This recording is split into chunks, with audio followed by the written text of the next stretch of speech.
Boxing King Media in association with Boxrow. Frank Smith back from his trip in Abu Dhabi, looking fresh, tanned up, excited. Diego Pacheco gets his first big chance headlining a show for Matchroom. Yeah, 100%. I mean, obviously a big shame Callum Smith fight coming off, but the key for us was keeping the show on. Diego Pacheco, as you say, got a massive opportunity to headline now against Jack Cullen. Jack's a great fighter, and I think Diego, we've all seen what he can do, but we're in for an interesting fight there. Robbie Davis Jr. as well. Unfortunate about the Paro withdrawal, but Foley's coming over here to win. Great card as well. Peter McGrail's debut for us, actually not debut, but since he signed with us recently. Everyone's very excited about the career and the progression of Peter, so we're looking forward to what we're going to see there. Stacked card from top to bottom in Liverpool, and lots more to come. I just want to highlight the fact that you guys are still running with the show, because there's a lot of promoters in the past with this sort of incident where the main card's gone and the undercard probably wasn't as strong. They want to run with the show. You're still running with it in a big arena, so it's probably worth highlighting the risks that you guys are putting out just so the fans get a night of boxing. Yeah, look, you can't really win with the fans because the main event comes off and people go, oh, it's not a good show. But if we pulled the show, they go, oh, they're taking away the opportunities from the undercard fighters. The key for us was to make sure that the fighters got the opportunity to box still. They've been training for a long, long time for this, and that was always our focus. We tried to never cancel the show. It was the same when the original Wood-Lara fight was scheduled for. We carried on with the rest of the event because the key for us, as I say, is to make sure all of the fighters get the opportunity they've been training for. So that was most important, and glad we could keep it running. I wanted to highlight that because I don't think the fans appreciate the financial risks of running shows, big events, especially big arenas which aren't cheap to hire. Diego Pacheco, I spoke to him yesterday. He was one of the first 7-8 Americans that you guys signed young in their careers, making their debuts when Matchroom USA started. He's kind of the only one that's made the cut, and now he's kind of on the verge of big things. Why has he made the cut, do you think, ahead of all the other guys that you guys signed, like Anthony Sims Jr. and a few others?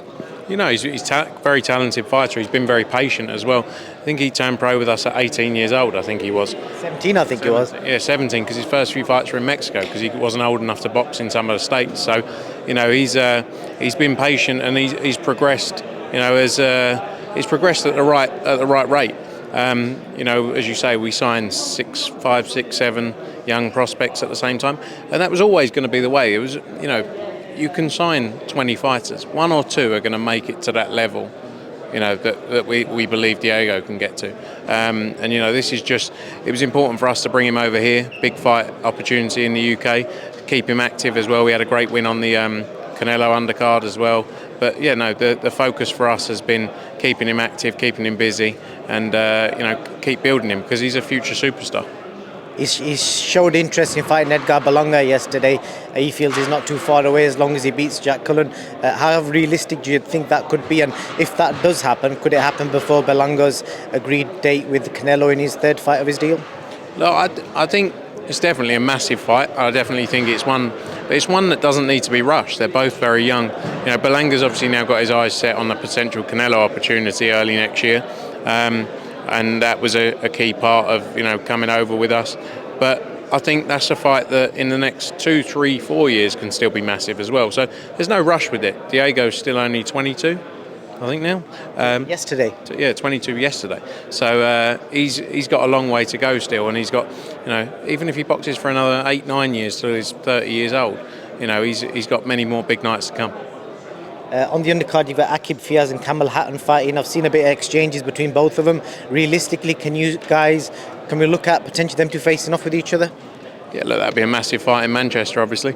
I think it's definitely a fight they both want, and one we will look at in the near future.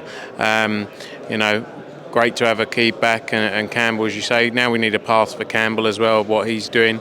You got Johnny Fisher's back as well, who he's got a massive crowd coming up from Romford. You got Rhiannon Dixon fighting for the Commonwealth title.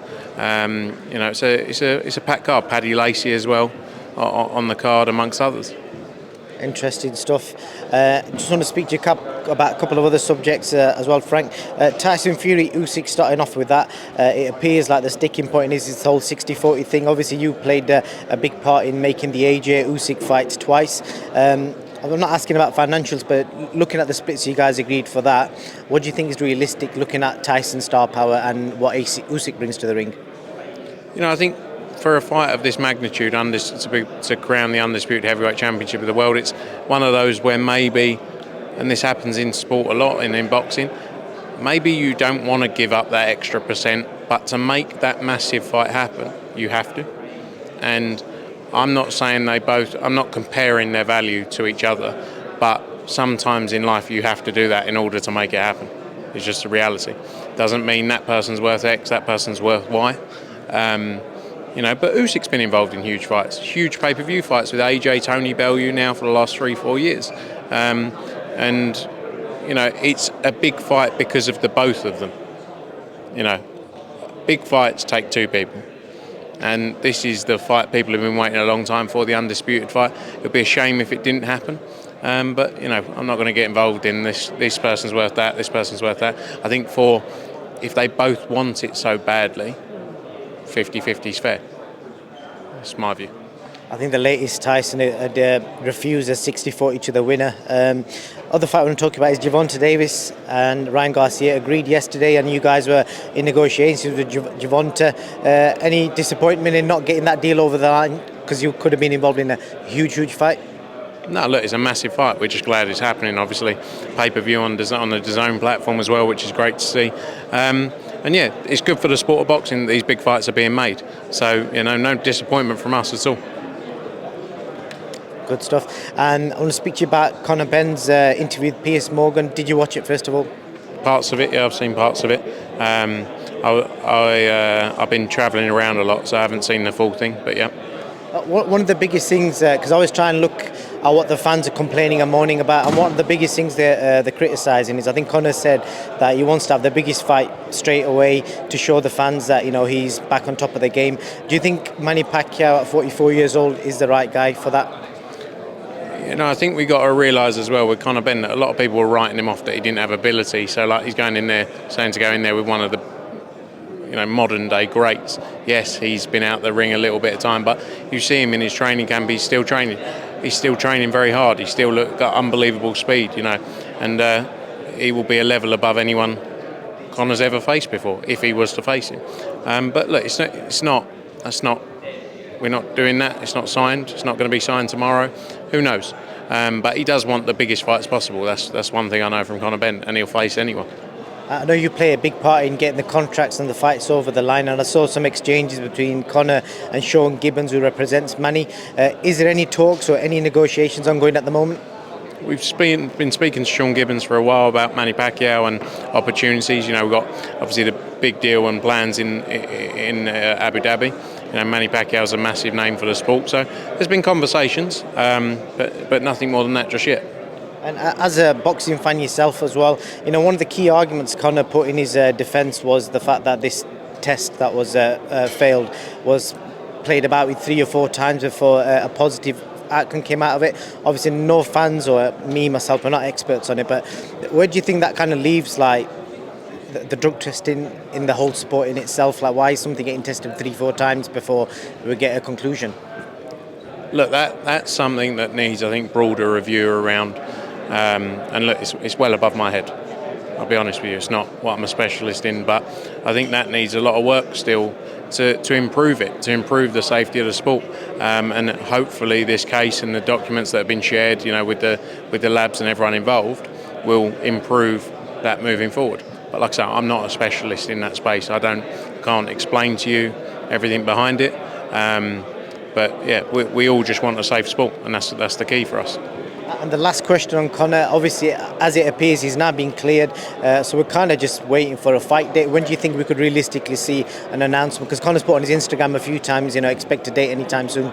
Yeah, hopefully soon. We want to get him up and running as soon as possible. May, June is what we're looking at, and hopefully we'll be able to update soon. But that's the focus for us. That's what he's pushing for. Abu Dhabi card potentially? Possibly, yeah. That card's set for June 3rd, so we're just focusing on what goes on around that, and hopefully have news soon.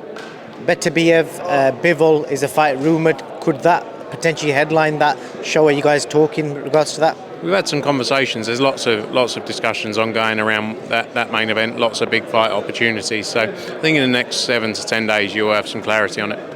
Last question for you. The Sheffield show. It was rumours it was going to be on the April 15th or April 29th. Any update on that? We're actually working through it the next couple of days. Dalton Smith obviously got cut in his last fight, which probably means a delay to that show. So we're just figuring out where that falls now. And amongst all of our other shows in April, May and June. Frank Smith, as always, appreciate your time. Thank you. Cheers, mate. Good to see you.